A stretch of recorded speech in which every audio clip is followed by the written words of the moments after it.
Call to order the regular meeting of the Dickinson City Commission for 5 December 2023. Let the records show they're missing one commissioner, Dr. Bear. First item this evening is pledge allegiance.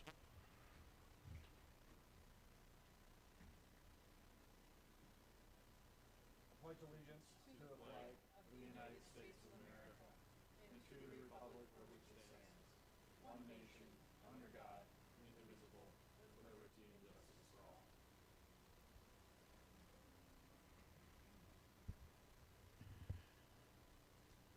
Thank you everyone for attending this evening's meeting. Our next item is the order of business.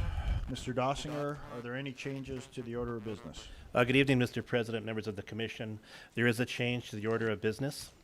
Underneath Administration and Finance, we'd be adding item E, which would be the findings of fact, conclusion, and order of the demolition hearing of the property located at 405 2nd Avenue West, and that would be presented by Attorney Wenko. Thank you, Mr. Dossinger. Any questions on the amended order of business? If there are no questions, I'd look for a motion on the amended order of business. So moved. I have a motion to approve the amended order of business by Commissioner Soboluk, Second. second by Commissioner Oderman. Any further discussion? Hearing none, all in favor of voting for the amended order of business as presented, state aye. Aye. Opposed, same sign. Motion carries. Next item up is consent agenda. Commissioners, are there any items on the consent agenda you wish to discuss? If there are no items on the consent agenda that commissioners wish to discuss, I'd look for a motion. Move to approve. Motion approved by Commissioner Frederick, Second. second by Commissioner Soboluk. Any further discussion on the consent agenda? Hearing none, we'll vote. Mr. Frederick? Aye. Mrs. Soboluk? Aye. Mr. Oderman? Aye. Chair votes aye, motion carries. Move right on into Administration and Finance. First item up this evening is our Chapter 4 amendment to Legacy Square. This will be presented by City Administrator Dossinger. Thank you, Mr. President. At the November 21st City Commission meeting, changes were approved for the 2024 Legacy Square concession liquor license. Those changes included a reduced minimum bid of $3,000, a 10% gross sales requirement for the awarded bidder, and $2 wristbands for the event attendees that were going to be consuming alcohol. Due to the adjustments, those changes need to be reflected in Ordinance 408.06 M8. That ordinance change would read as follows.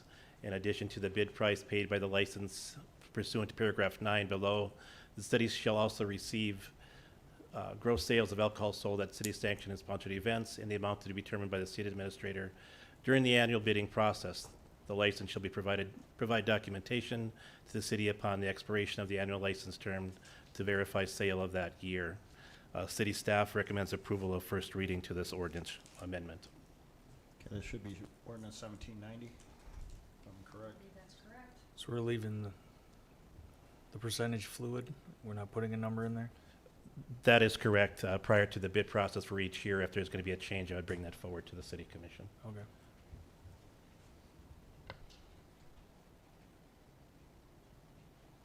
I'd move to approve the amendments. Okay, this is the first reading of 1790. We have a motion to approve by Commissioner Soboluk, Second. second by Commissioner Oderman. Any further discussion?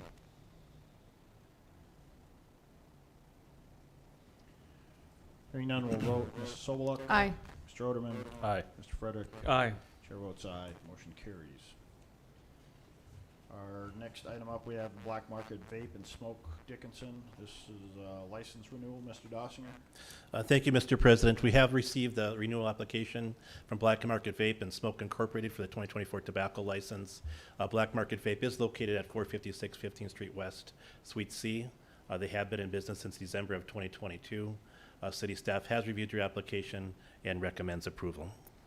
Thank you, Mr. Dossinger. Any questions for Mr. Dossinger or city staff on this license renewal?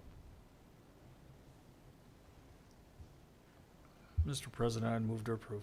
We have a motion approved by Commissioner Frederick, Second. second by Commissioner Oderman. Any further discussion? Hearing none, we'll vote. Mr. Frederick? Aye. Mr. Oderman? Aye. Mrs. Sobolotto? Aye. Chair votes aye. Motion carries. Next item up, we have an I-94 speed study presentation. This will be handled by our Economic Development Director, Skolzchek. Thank you, Mr. President. I'll actually handle that item this evening. If you remember, this summer we had requests from several homeowners that live along I-94 to have speed limit reduced as motorists pass by the 3 exits along I-94. At an August commission meeting, approval was given to request a North Dakota Department of Transportation study on the possibility of slowing down the traffic through the area between those 3 exits on I-94. We did receive the results of that study, which were included in your packets, and were also reviewed by the our engineering staff. The North Dakota Department of Transportation is not recommending any changes at that time to the speed limit along I-94 between the 3 exits. City staff will take no further action on this unless otherwise directed by the commission. Thank you, Mr. Dossier. Any questions for Mr. Dossier on the speed study?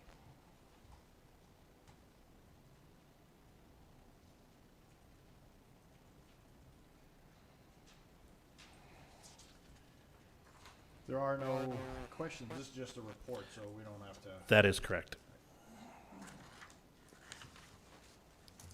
Okay, we'll move right into item D, which is our IT update. This will be presented by IT Director Meyer. Welcome. Good evening, President, Director, Commissioners. Before you have the IT update for 2023.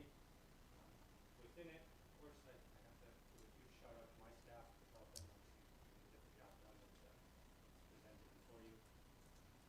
First of all, I know at the back of your mind, you're wondering how the Unicorn project is going. We've gone through the review process, and we're currently awaiting some feedback from our department heads back to Ms. Plainville. We'll be back with their web address, dickinsongov.com/meetings. Will now get you into that agenda portal, where you can see both the recent meetings that we've done in the past, as well as the upcoming meetings that find out for the future over the course of the next year. We of course went through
Item me. Yeah, start over. Just everybody remember, Jason asked for it. So, just a couple of our camera projects that are out and about there. Of course, on the back end side of projects, we of course had our grant project, Illumio, which is a network segmentation project. That is the project that we received about $33,000 worth of either federal or state funding from. We're currently deployed to over 275 units.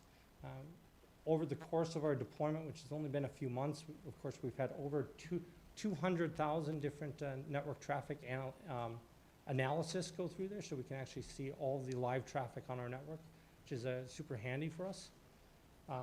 On top of that, we implemented Nessus Tenable, which is a state funded project. That project allows us to see all the vulnerabilities that come out over the course of years so that we can actually patch that. And we have patched over 3,000 different vulnerabilities since May. And that, on top of that, it also provides the city with a 4% NDERF discount for us implementing both the endpoint protection provided by the state and this product.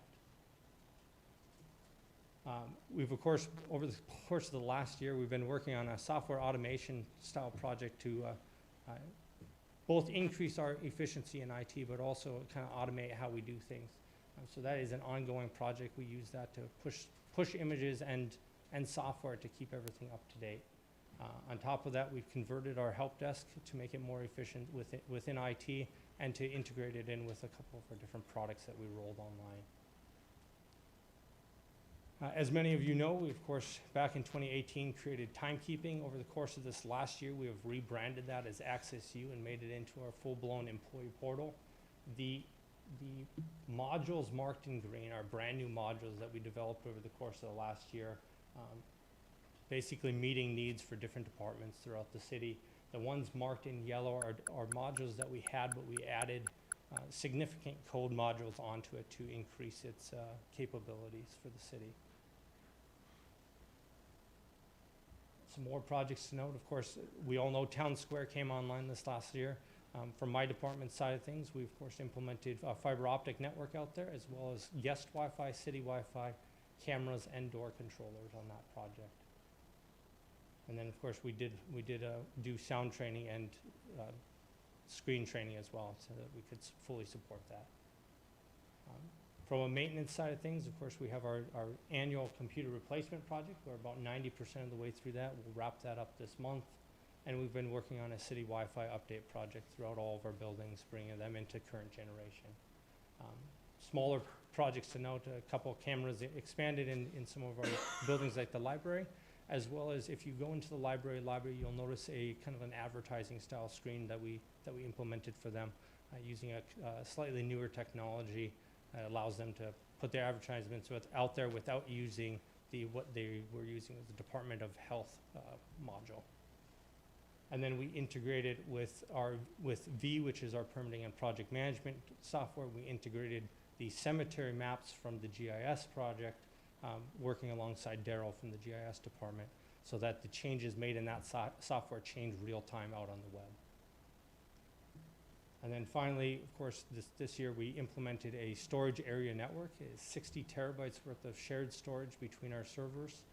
With that, we kind of changed the back-end architecture of how our server room works to allow us greater redundancy in that room, but also the ability to do software updates to those machines without actually taking segments of the city offline while doing so.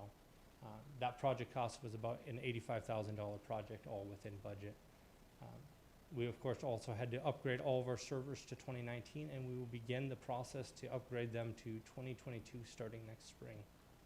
Any questions? Thank you, Mr. Meyer. Any questions from Mr. Meyer on the IT report? Guys are staying busy. That's good. Yeah. Thank you. Thanks, Aaron. Great work.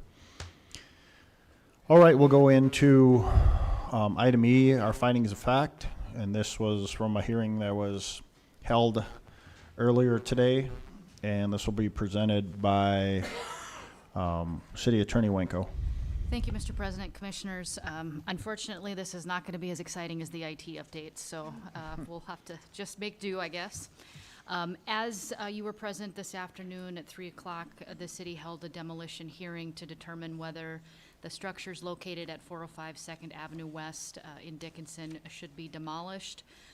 Pursuant to that hearing, there was a vote by the commission to proceed forward with the determination that that property is considered to be a dangerous structure and should be demolished pursuant to city code. This commission is required by code to submit written findings of its determination.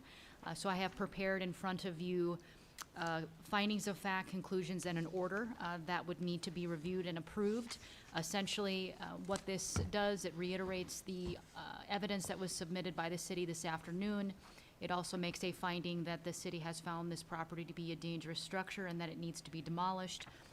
And as we previously discussed at the prior hearing, the order that would be issued upon approval of these documents would be that the property would be demolished, that of course the order may be appealed to the district court within 30 days, and based on the discussions that we had with the legal counsel at Penny Mac, Penny Mac would have the ability within the 30-day appeal period to submit demolition bids and a demolition permit to the city along with the proposed timeline for completion of demolition. If they fail to do that, fail to submit the demolition bid, the demolition permit, or the proposed timeline, that the city would have the ability to proceed forward after that 30-day appeal period and do it itself. And then, of course, if for whatever reason the city is responsible for doing the demolition pursuant to code, those costs get assessed back to the property. So I would stand for any questions or any additional comments. If everything appears to be in order, I would ask the commission to approve and have the mayor sign the order. Okay, thank you, Mrs. Winko. Any questions on the findings of fact presented to the city commission?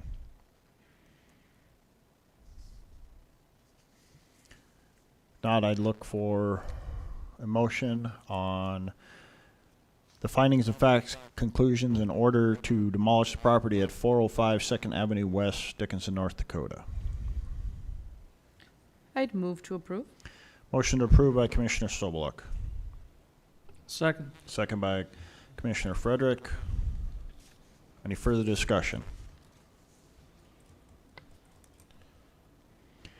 Hearing none, we'll vote. Mrs. Sobeluk. Aye. Mr. Frederick. Aye. Mr. Oderman. Aye. Chair votes aye. Motion carries.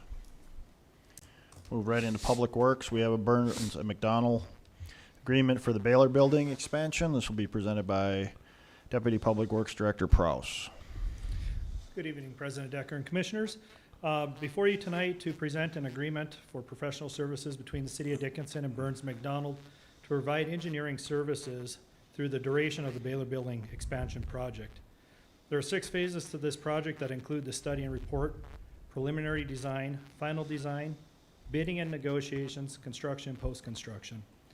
This agreement does not include any geotechnical investigations, as I was working with the city engineer to do that with an outside source through the city. There's been one change to the agreement since it's been presented in your packet. Just this morning, there was an increase to the liability insurance limits from $3 million to $5 million. That addition will cost the city an additional $15,000 for that insurance increase, which would bring the total cost of this agreement to $901,000. Of the $901,000, $370,000 of the total amount is for the construction and post-construction phases. In 2023, we had $50,000 was budgeted for the conceptual design phase, which was completed in August of 2023 and presented. An additional $700 was budgeted from GPT fund this year in 2024 to continue to proceed with the final design and construction phases of this project. City staff and Attorney Winko has reviewed the agreement and recommend approval. Thank you, Mr. Prouse. Any questions for Mr. Prouse or city staff on this agreement?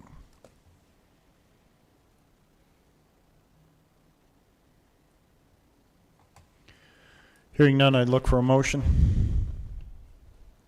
Move to approve. I have a motion to approve by Commissioner Oderman. Second. Second by Commissioner Sobeluk. Any further discussion?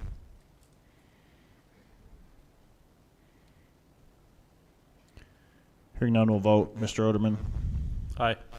Mrs. Soboluk, Aye. Mr. Frederick. Aye. Chair votes aye. Motion carries. Thank you. Thank you, Mr. Prouse. Next up, we have public safety and their monthly fire report. And this says Chief Presnell, but he looked taller than he is, so. A little bit. He wasn't able to make it tonight. I'll be presenting him for the fire department. Just presenting the October report for the fire department. Got a couple of photos here to kind of make note of. This is one that we did a breakfast this year for the community. It was a free breakfast that we provided.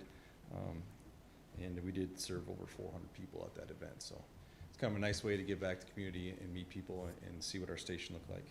Nice event. This is just more for the public, just showing our services that we provide. Of course, fire suppression, emergency medical, fire prevention, and the regional response. Overview for October, we had 166 calls for service. Brings us up to 1,764 calls for the year to date, which is about a 16% increase. This is a breakdown of calls by month. You can see we kind of stabilized a little bit, but we do have an increase over the 21, 22. We're kind of balancing out there a little bit, but we'll see how things come here at the end of the year. Breakdown by call types. Again, we got 66% in EMS, 22 in false alarm good intent, 4% were fire calls, and we had 8% were hazardous calls. This is our calls by apparatus. You can see there's a little bit of an increase with the engine compared to the QRUs. That was due to the fact of fire prevention and our trucks being at the schools. And the really nice weather we had in October, we were able to do a lot of training at the training site, so there was a few more calls being handled by the apparatus. Calls by the station, about 68% of them are still coming out of the Station 1, the downtown station, 32% from up north. And this being the heat map, kind of showing the general area, as you can see, is quite spread out and do have calls ranging throughout the whole community. With our response times, we were able to be below the recommended response times in October. Station 1 being at 5:14 and Station 2 being at 5:10, where the recommended is 5:20. Company training hours at the end of October, you can see we're about 95% complete.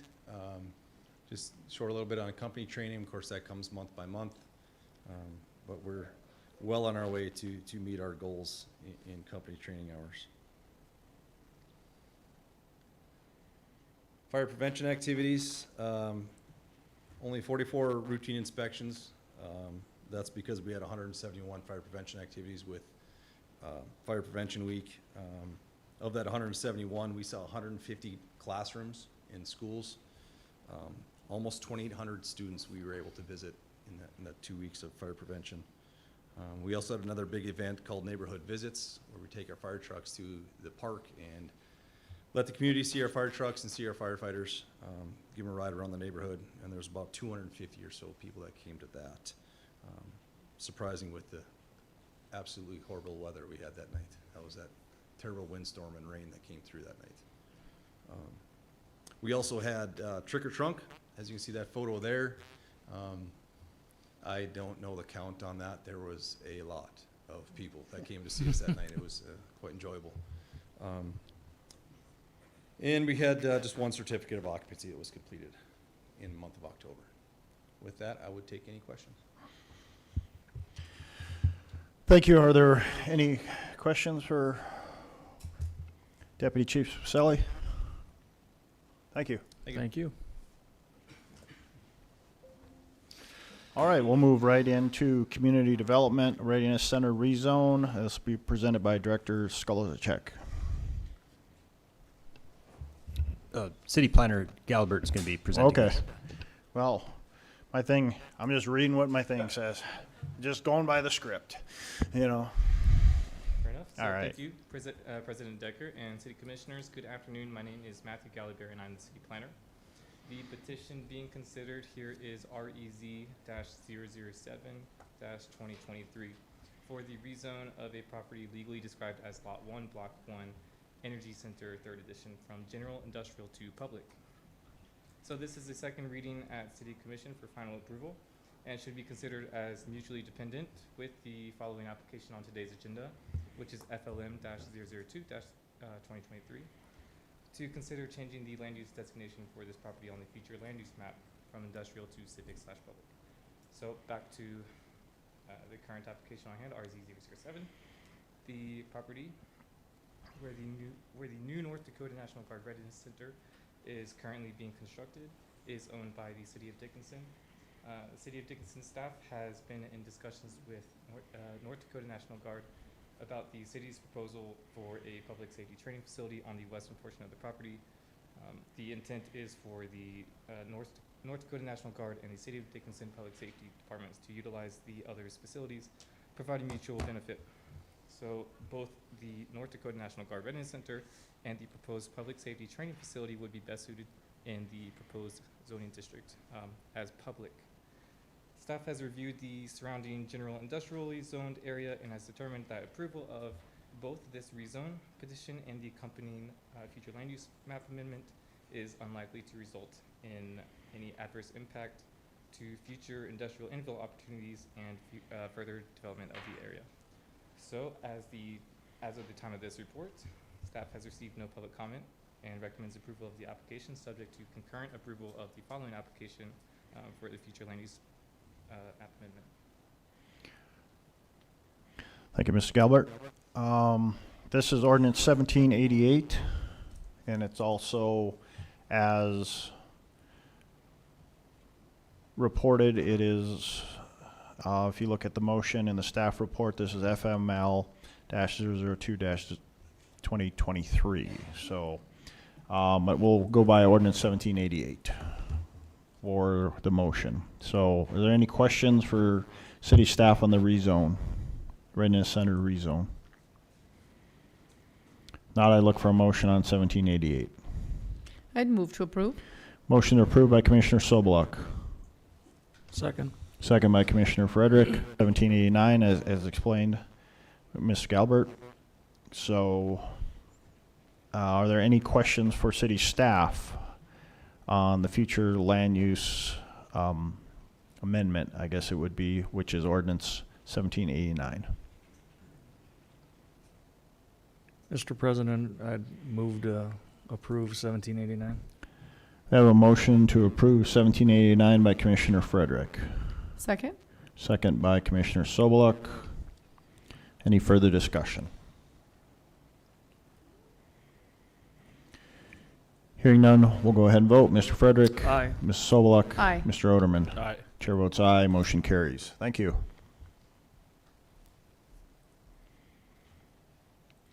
It is 5 o'clock, so that is public hearing and public comments time. This evening we don't have any public hearings. So if anyone from the public wishes to come forward, state their name, and bring any items to the City Commission's attention that are not on the agenda, you are welcome. You can also call in at 701-456-7006. Anyone have any items they wish to discuss with the City Commission?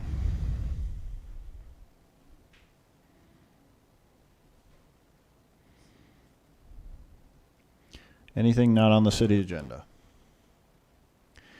Seeing and hearing no one has any items to discuss, I'll close the public hearing. We'll move back to, let's see, we are now into the water main and lead service line replacement project, and well, you'll be presenting this one now. Gosh, all right. Director Skolzicek will be presenting the water main and lead service line replacement project, SID creation. Good evening, Mr. President, Commissioners. Included in your packet is a preliminary engineering report for the 2024 water main and lead service line project, city project number 2024-02. and Special Improvement District number 2024-02-1.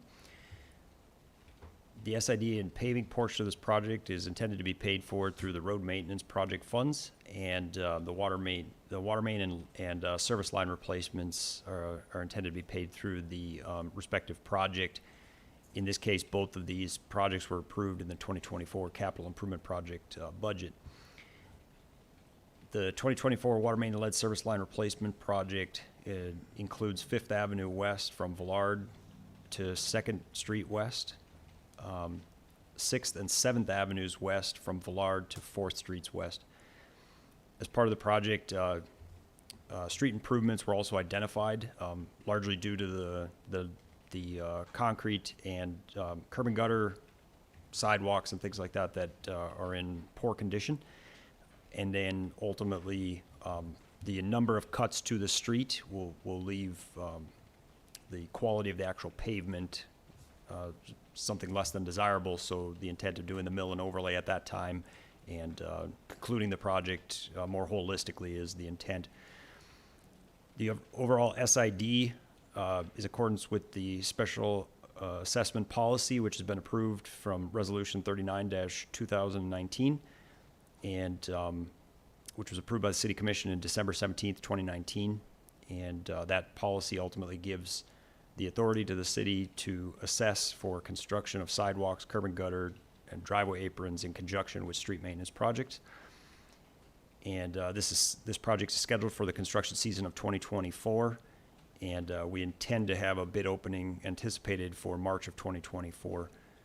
The preliminary opinion of construction costs for the street improvement portion with the SID is included at $655,229.43, and city engineering staff recommends approval. Thank you. Are there any questions for city staff on the SID?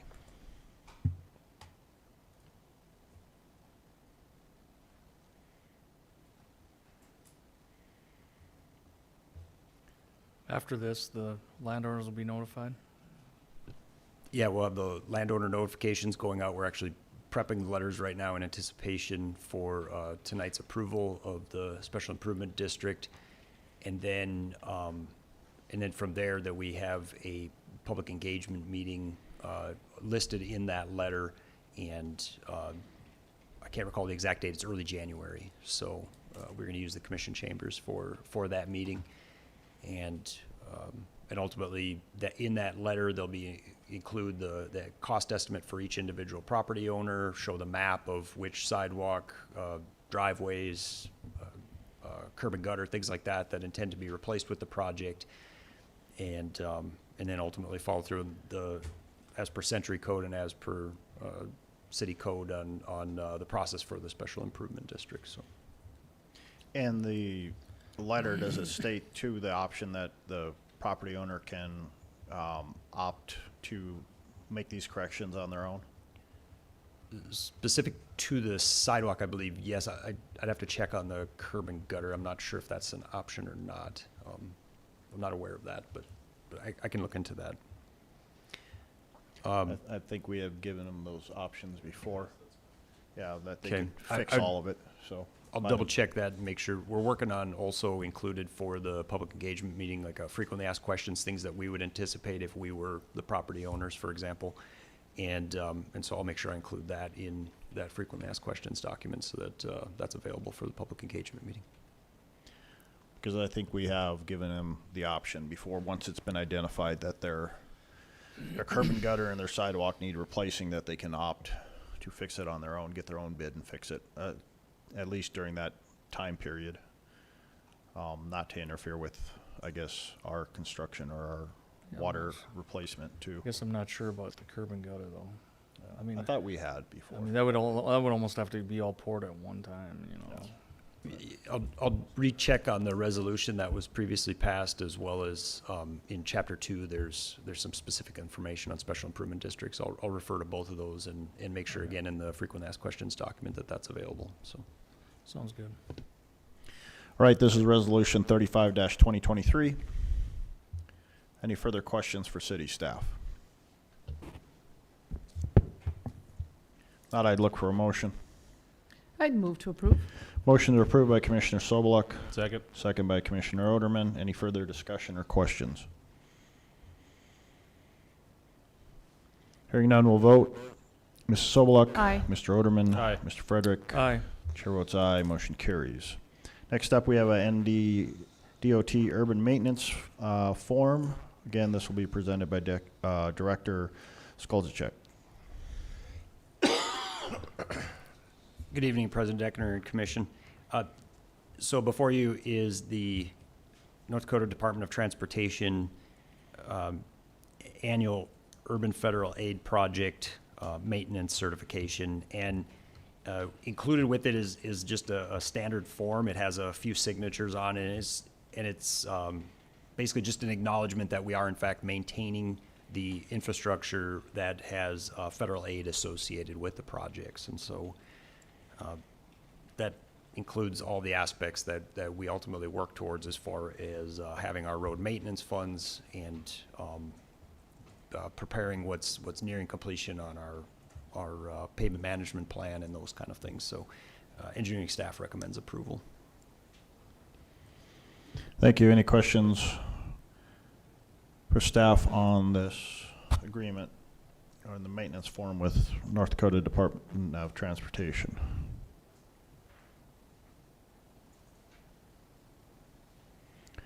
Look for a motion on this urban maintenance form. Move to approve. We have a motion to approve by Commissioner Oderman, Second. second by Commissioner Frederick. Any further discussion? Hearing none, we'll vote. Mr. Oderman. Aye. Mr. Frederick. Aye. Mrs. Sobeluk. Aye. Chair votes aye, motion carries. Our next item up. Again, Josh, you have the urban area boundary resolution. Good evening, once again, Mr. President and Commissioners. The update to the urban area boundary, this boundary designation is with the Federal Highway Administration, and it ultimately takes into account the 2020 census data. The data, there was a long lag in when the data became available. We first became aware of this earlier in 2023, first received some of the preliminary mapping information. Included in your packet shows not only the data, the kind of hatched areas or shaded areas that are in a peachish color. Those are the areas designated with census data with enough population to that were strongly recommended that those areas be included within our urban area boundary, and that likely development or future annexations may move in that direction. There was a number of other criteria as far as not splitting roadways in half and make sure your entire city limits boundary was included within the area. This has been kind of a back and forth series of discussions and submittals with the North Dakota Department of Transportation, which was then approved by the Federal Highway Administration. And ultimately, you can see there's a separate, in your packet, there's a separate map that shows the existing urban area boundary versus the proposed. And with that, engineering staff recommends approval and stand for any questions.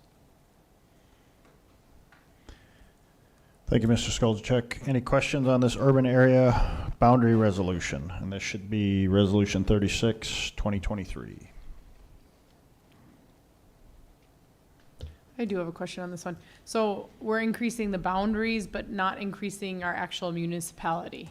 It's just, like, this would be areas that would be for future development or other things it's saying. It's not, Yep, exactly. So it doesn't even increase anything as far as we're not obligated to anything maintenance-wise unless the specific roadway is a classified roadway with the Federal Highway Administration. So in the case of 30th Avenue, that's included within our federal classifications, and then we have a maintenance agreement in place with the DOT and with the county that we have to maintain outside of city limits. So in that case, it's in our best interest to include that within the urban area boundary, and we might as well utilize the federal dollars when available, when maintenance is needed on that roadway segment. But no, it doesn't obligate us to any future expansion expectations or anything like that. okay, thank you. Any other questions? Hearing none, I'd look for a motion on Resolution 36-2023. I'd move to approve. Motion to approve by Commissioner Sobeluk, Second. second by Commissioner Frederick. Any further discussion or questions? Hearing none, we'll vote. Ms. Sobeluk? Aye. Mr. Frederick? Aye. Mr. Oderman? Aye. Chair votes aye, motion carries. And our last item up this evening, we have an EBL NHU-5094, a bid of concurrence with the North Dakota Department of Transportation. Mr. Skolzczyk? Good evening again, Mr. President, Commissioners. For your consideration is a bid concurrence letter from the North Dakota Department of Transportation to accept the bid for the project to perform microsurfacing for the Interstate 94 East Business Route from 10th Avenue East to the I-94 interchange. This is City of Dickinson project number 2023-32. This project is scheduled to be executed during the 2024 construction season, and the bid was at $686,201.72. The contractor is Asphalt Surfacing Technologies Corporation of St. Cloud, Minnesota, and the DOT completed the bidding for this project through their procurement processes. The city's cost participation is approximately 10% of the bid amount, and with the 2024 capital improvement project, at that time, we had estimated approximately $100,000 for the project, our allocation. So this approximate 10% will come in a fair bit under estimates. So the acknowledgement of the bid, because we have a cost share, is what the DOT is looking for. So which is why they require the bid concurrence. So engineering staff recommends approval. Thank you, Mr. Skolzczyk. Any questions on this agreement with North Dakota DOT and this microsurfacing? This will be Resolution 37-2023.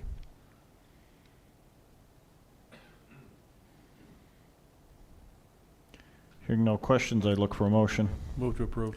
Motion to approve by Commissioner Oderman, Second? second by Commissioner Sobeluk. Any further discussion or questions? Hearing none, we'll vote. Mr. Oderman? Aye. Mrs. Sobeluk? Aye. Mr. Frederick? Aye. Chair votes aye. Motion carries. And that is the conclusion of our regular agenda. Commissioners, this is your time. If there's anything you wish to bring up before the public or to the commission, please do so.